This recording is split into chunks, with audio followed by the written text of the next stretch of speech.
Well, Riley Green, hanging out. How are you today? Good, how you doing? Well, that's good to see you. Yeah, good to see y'all.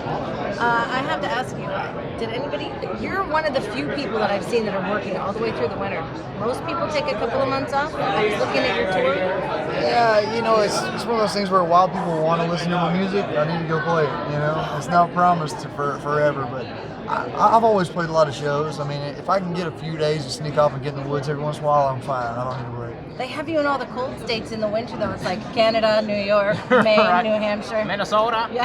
And there's no like Cancun or San Diego. Well, maybe in Miami. a couple years I can start like picking where I go. Yeah. Right now I'm Right, just like, now who wants? here's Here your we schedule, go. Riley. Yeah, that's it. Well, I'll tell you one thing that's going to be fire regardless of the weather is when we play at the Norfolk here in a few weeks. That's That's gonna right, be I'm looking a lot forward of to fun, that. man. Yeah. Have you had a chance to roll through before? I haven't. The first time? Been my first time. I was reading that I think it was a Rolling Stone called the #1 venue in America. Oh, really? I was like, wow, that's amazing. Oh, that's awesome.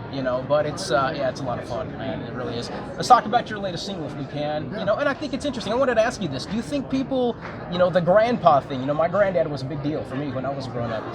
I'd like to think that they still are, you know what I mean? But now that I have kids and my kids aren't connected to their grandpa like we were, you know what I mean?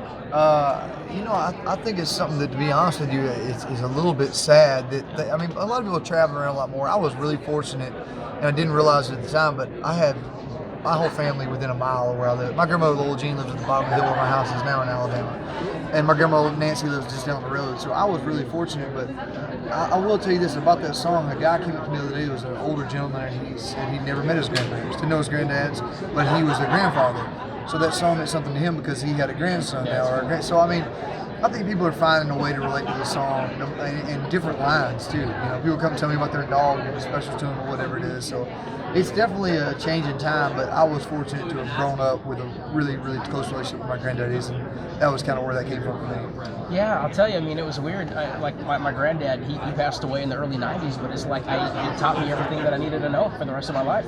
Yeah, with 100%, I learned some of the most valuable lessons, and probably because I didn't listen to my parents. But you listen to granddad. Yeah, I listened to my granddads, and they were. I'm gonna tell granddad you said that. I used to say that's that kind right, of yeah. stuff. But they were just great guys, and like I said, a lot of the values I carry around today I learned from them, and I hope that more kids get to grow up with a grandparent. Yeah, no doubt. Well, it's a great song. I wish Grandpa's Never Die. We play it all the time on New Country 97.3. Big show going down at the Norva. Here in like 3 or 4 weeks. Get your tickets now. 973eagle.com for more information. Mr. Riley Green, man, we appreciate everything you do. Thank y'all, man. Can't wait to Appreciate y'all party very with you at the Norva. Looking forward to it.